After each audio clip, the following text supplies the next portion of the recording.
So hello everyone, I welcome you all to the 14th lecture of chemical bonding. हम hybridization को ख़त्म कर चुके हैं, ठीक है। कुछ 3 या 4 लेक्चर्स लगे थे हमें उसको ख़त्म करने के लिए, ठीक है। और काफ़ी अच्छे फीडबैक्स मिले, so first of all thank you for that. आज हम करने वाले हैं हाइड्रोजन बॉन्डिंग, एक बहुत ही इंटरेस्टिंग और एक बहुत ही नया टॉपिक। आपने लोअर क्लासेस में इसका सिर्फ नाम सुना होगा, लेकिन कभी इतना डिटेल में नहीं इसको पढ़ा होगा। 11th क्लास में आप इसे डिटेल में स्टडी करेंगे, ठीक है। तो आज का हमारा पूरा लेक्चर जो है वो हाइड्रोजन बॉन्डिंग के आसपास ही होने वाला है। तो बढ़िया लेक्चर होने वाला है। लेक्चर को स्टार्ट करने से पहले आपके स्क्रीन पर एक नंबर दिख रहा होगा, मैं रिपीट कर देता हूँ आपके लिए, 7009294662। अगर आप हमसे ऑनलाइन पढ़ना चाहते हैं देन इस नंबर पर इंक्वायरी भेज सकते हैं। और अगर आप जलंधर या नियर बाय एरिया से बिलोंग करते हैं तो आप हमारा ऑफलाइन बैच भी ज्वाइन कर सकते हैं। बिना टाइम वेस्ट किए भाई स्टार्ट करते हैं हमारा हाइड्रोजन बॉन्डिंग को, ठीक है। चलिए, क्या होती है हाइड्रोजन बॉन्डिंग, ये वाली एक्सप्लेनेशन पर हम बाद में आएंगे। पहले मेरी वाली एक्सप्लेनेशन सुनो। सिंपल मतलब होता है बच्चों हाइड्रोजन बॉन्डिंग का, हाइड्रोजन अपने से ज़्यादा इलेक्ट्रोनेगेटिव एटम्स, ठीक है। मैं 3 एटम्स का नाम लूँगा यहाँ पे, नाइट्रोजन, ऑक्सीजन, फ्लोरीन। ये तीनों के बच्चों इलेक्ट्रोनेगेटिविटी जो होती है ना वो हाइड्रोजन से ज़्यादा होती है। हाइड्रोजन अपने से ज़्यादा इलेक्ट्रोनेगेटिविटी वाले एटम्स के साथ एक इंटरैक्शन शो कर लेता है, एक वीक सी इंटरैक्शन बना लेता है, जिसे हम क्या कह देते हैं, हाइड्रोजन बॉन्डिंग कह देते हैं। और मोस्ट ऑफ द केसेस में आपको जो ये हाइड्रोजन बॉन्डिंग देखने को मिलती है वो हाइड्रोजन और इन 3 एटम्स के बीच में ही देखने को मिलेगी। क्लियर हो गया। हाइड्रोजन अपने से ज़्यादा इलेक्ट्रोनेगेटिव एटम्स के साथ एक वीक सा एसोसिएशन बना लेता है, एक कमज़ोर सा एसोसिएशन बना लेता है। उस कमज़ोर सी, उस वीक एसोसिएशन को हम बोलते हैं हाइड्रोजन बॉन्डिंग। भी बड़ी काम की चीज़ होती है, ठीक है। स्टेबिलिटी बढ़ा देती है मॉलिक्यूल का, उसके बाद पानी में उसकी सॉल्युबिलिटी बढ़ा देती है। बहुत इंटरेस्टिंग चीज़ होती है ये, ठीक है। तो देखिए कहाँ गया कर्सर मेरा, चलिए देखिए।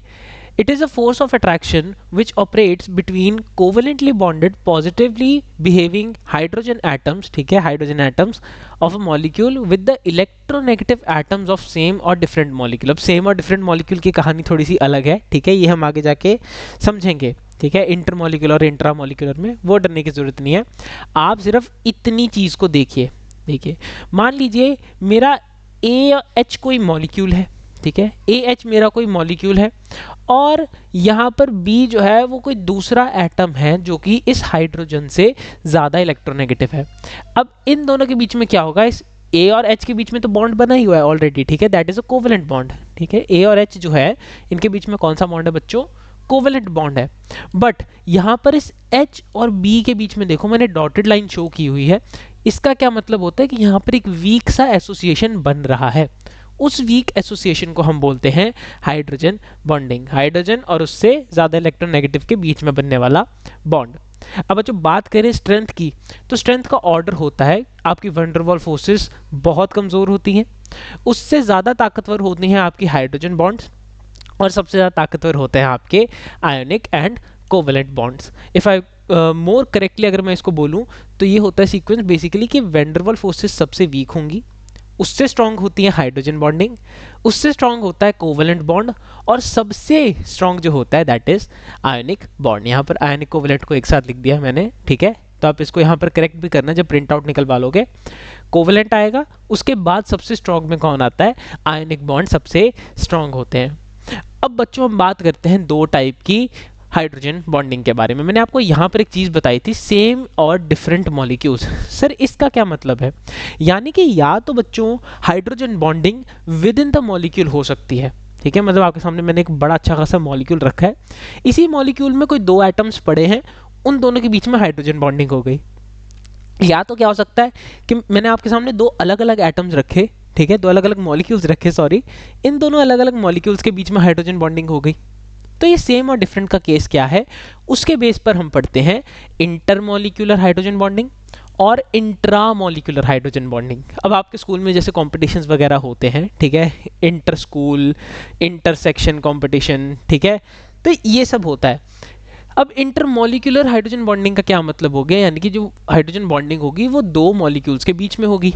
मतलब अगर मैं आपके सामने इतनी सी बीकर में HF भर के दे दूं, ठीक है, इतनी सी बीकर में मैंने आपको HF भर के दे दिया, तो आप क्या कहोगे कि सर इसके अंदर तो बहुत सारे मॉलिक्यूल्स होंगे HF के। बिल्कुल होंगे, हाइड्रोजन फ्लोराइड के बहुत सारे मॉलिक्यूल्स होंगे।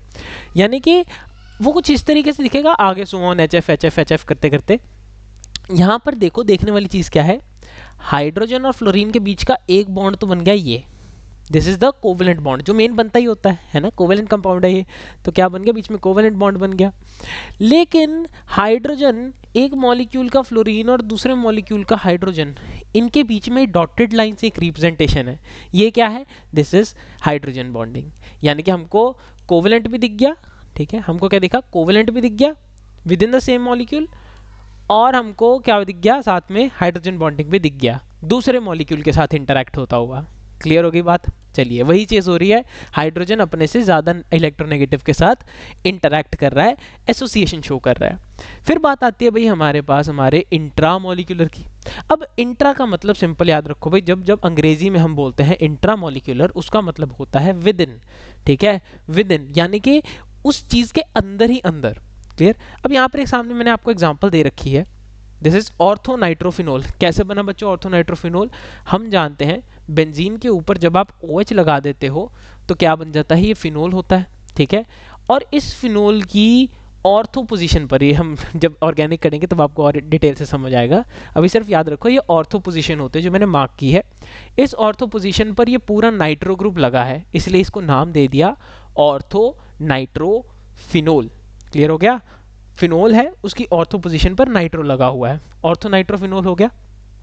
अब हम बात करते हैं इंट्रामोलिकुलर हाइड्रोजन बॉन्डिंग की। तो यहाँ पर आपको ध्यान से देखने को एक चीज़ मिल रही होगी, जो हमारी एसोसिएशन है वो किसके बीच में हो रही है, वो हाइड्रोजन और ऑक्सीजन के बीच में हो रही है। क्या यहाँ पर मॉलिक्यूल चेंज हुआ?